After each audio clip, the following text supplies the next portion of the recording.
राष्ट्र सर्वप्रथम राष्ट्र सर्वप्रथम राष्ट्र सर्वप्रथम राष्ट्र सर्वप्रथम की टीम आज आपको एक ऐसी शख्सियत के बारे में बताने जा रही है जिन्होंने बतौर प्रधानमंत्री के तौर पर कई ऐतिहासिक कार्य किए और वो नाम है राजीव गांधी।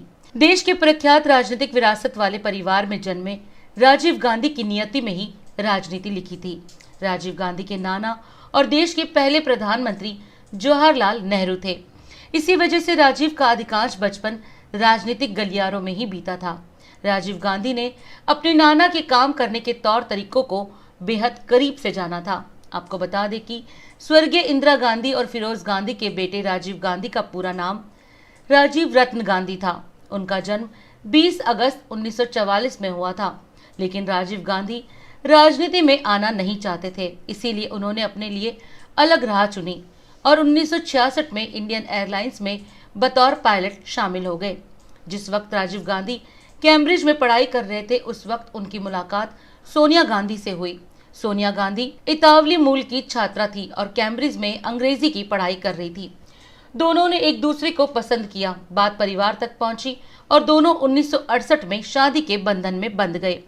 राजीव गांधी की रुचि राजनीति में नहीं थी। बावजूद इसके जब 1980 में राजीव के छोटे भाई संजय गांधी की विमान दुर्घटना में मृत्यु हुई तो परिस्थितियां कुछ ऐसी बदली कि उन्हें राजनीति में आना पड़ा और संजय गांधी की मृत्यु से खाली हुए उत्तर प्रदेश की अमेठी संसदीय क्षेत्र से राजीव गांधी ने पहली बार उपचुनाव लड़ा और वह जीत गए, जिसके बाद पहली बार वो संसद पहुंचे और 31 अक्टूबर 1984 को तत्कालीन प्रधानमंत्री व राजीव गांधी की मां इंदिरा गांधी को जब उनके निजी सुरक्षा कर्मियों ने गोली मारकर हत्या कर दी तो इंदिरा गांधी की हत्या के कुछ घंटों बाद ही राजीव गांधी पर राजनीतिक दबाव पड़ा और इन्हें प्रधानमंत्री के रूप में शपथ दिलाई गई।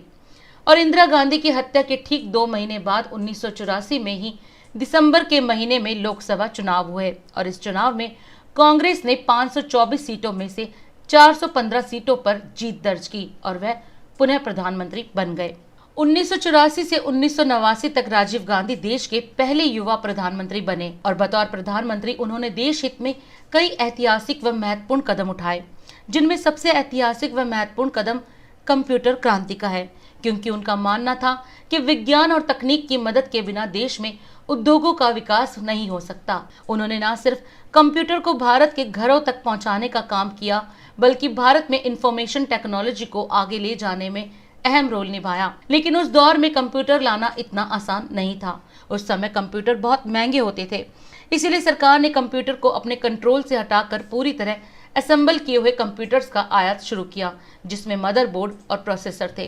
कंप्यूटर क्रांति की तरह ही दूर संचार क्रांति का श्रेय भी उन्हें ही जाता है। इसके अलावा उन्होंने पंचायती राज को मजबूती देने के लिए 24 अप्रैल 1993 से पूरे देश में पंचायती राज व्यवस्था लागू की।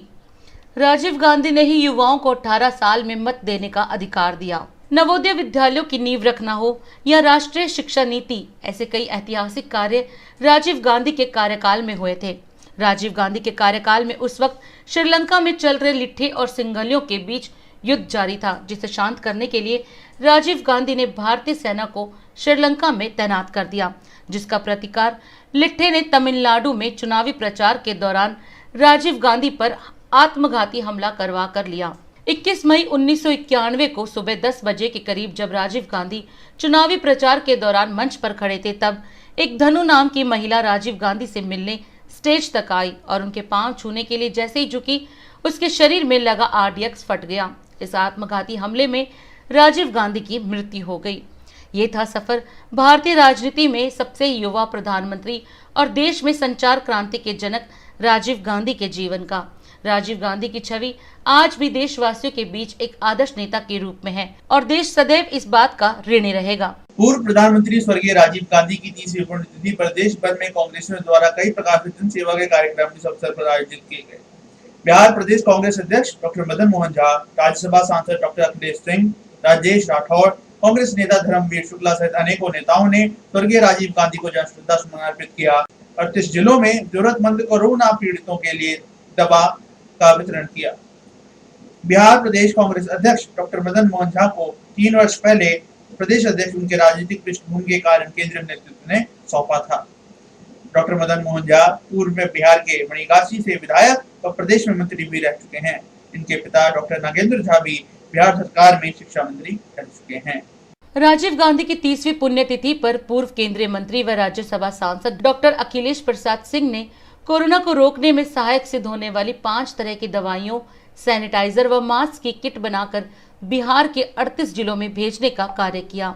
इस अवसर पर उन्होंने कहा कि स्वर्गीय राजीव गांधी जी की भूमिका देश के विकास में अहम रही थी और उन्होंने ही कंप्यूटर युग को आगे बढ़ाने का कार्य किया था। उनकी पुण्यतिथि के अवसर पर इस कोरोना की वैश्विक महामारी को रोकने के लिए कांग्रेस के राज्यसभा सांसद होने के नाते मैं प्रत्येक जिलों में ये सामान भिजवा रहा हूं ताकि कोरोना को रोकने में कामयाबी मिल सके।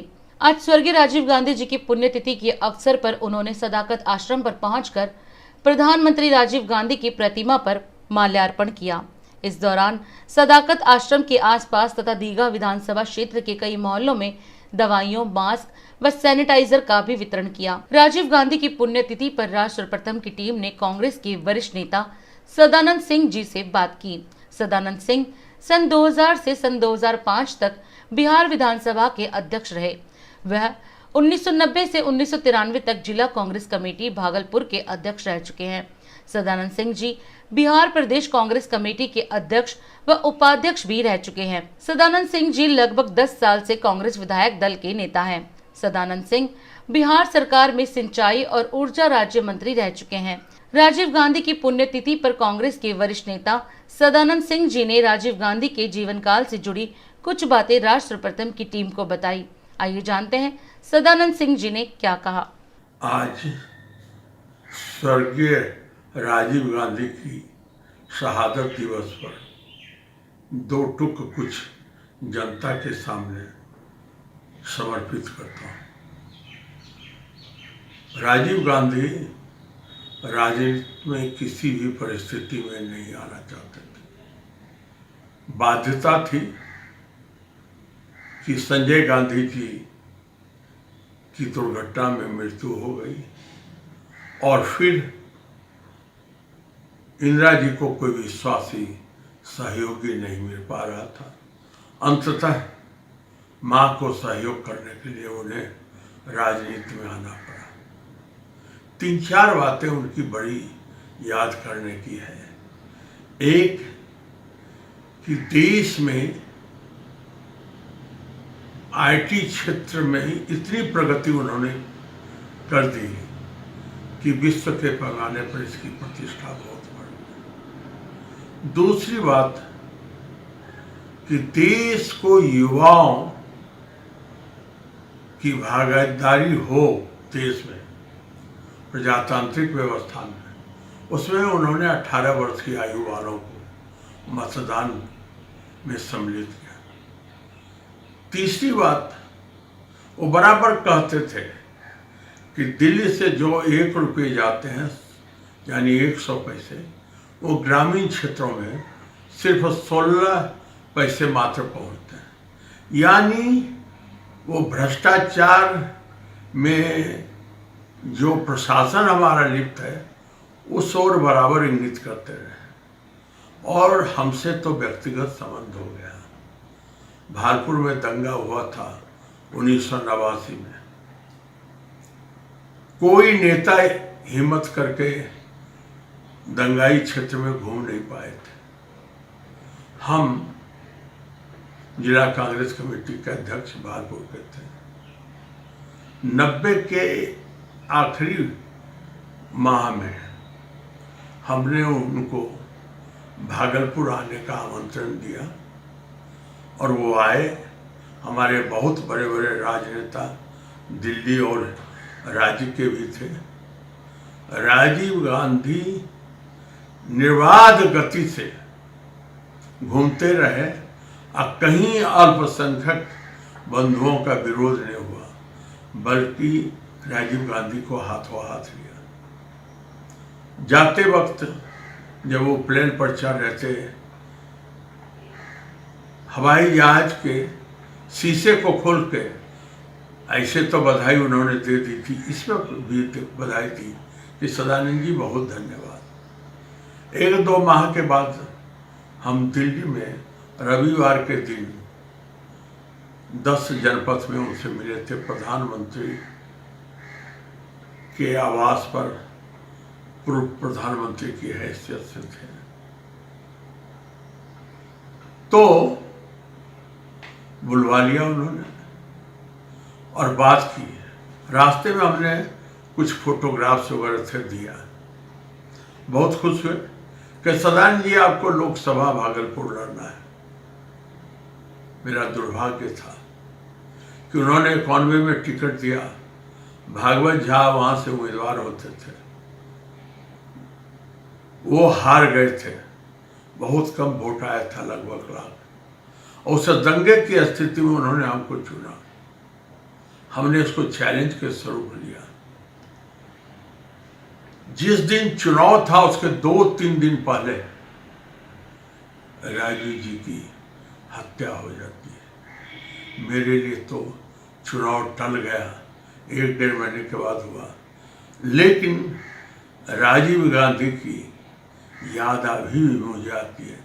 इतना सज्जन, इतना मृदुभाषी, इतना स्वच्छ छवि का आदमी, इतना मिलनसार, शायद ऐसा नेता हिंदुस्तान में अब भी वर्तमान समय में कोई आएगा। पहले की आज़ादी के बीच की बात को छोड़ दीजिए, लेकिन उसके बाद मैं समझता हूँ एक स्वच्छ छवि का, बहुत ईमानदार युवा का, देश के प्रति ललक थी उनको आगे बढ़ाने की, उनको हम लोगों ने खो दिया। देश को बहुत हानि हुई। राजीव गांधी की पुण्यतिथि के अवसर पर नवादा जिला बिहार की कांग्रेस विधायिका नीतू सिंह के द्वारा आज कई कार्यक्रम किए गए, जिनमें लोगों को मास्क, सैनिटाइजर और खाने की सामग्री वितरित की गई। तो वहीं दूसरी ओर इस कोरोना काल में राजीव गांधी जी के पुण्यतिथि के अवसर पर ब्लड डोनेशन का भी कार्यक्रम चलाया गया, जो कि सराहनीय है। इस अवसर पर कार्यक्रम का नेतृत्व विधायिका नीतू सिंह ने किया। उनके पति शेखर कुमार सिंह उर्फ पप्पू सिंह तथा कांग्रेस के नवादा जिला कांग्रेस कमेटी के तमाम पदाधिकारी गण इस अवसर पर मौजूद थे। नीतू सिंह को बहुत बहुत आभार व्यक्त करता हूँ। इस लॉकडाउन में, कोरोना पीरियड में एक महिला विधायक होकर के, इतना स्ट्रांग होकर के पूरे फील्ड में अपना कार्य कर रहे हैं, जनता के बीच में जा करके उनका प्रॉब्लम को सॉल्व कर रहे हैं। इससे अच्छा हो सकता इस लॉकडाउन में इन्होंने अपने कार्यकर्ता के द्वारा अपने सामुदायिक स्वास्थ्य केंद्र हितवा में रक्तदान शिविर का आयोजन किए और उनके लिए मैं बहुत दिल से शुक्रिया अदा करता हूँ।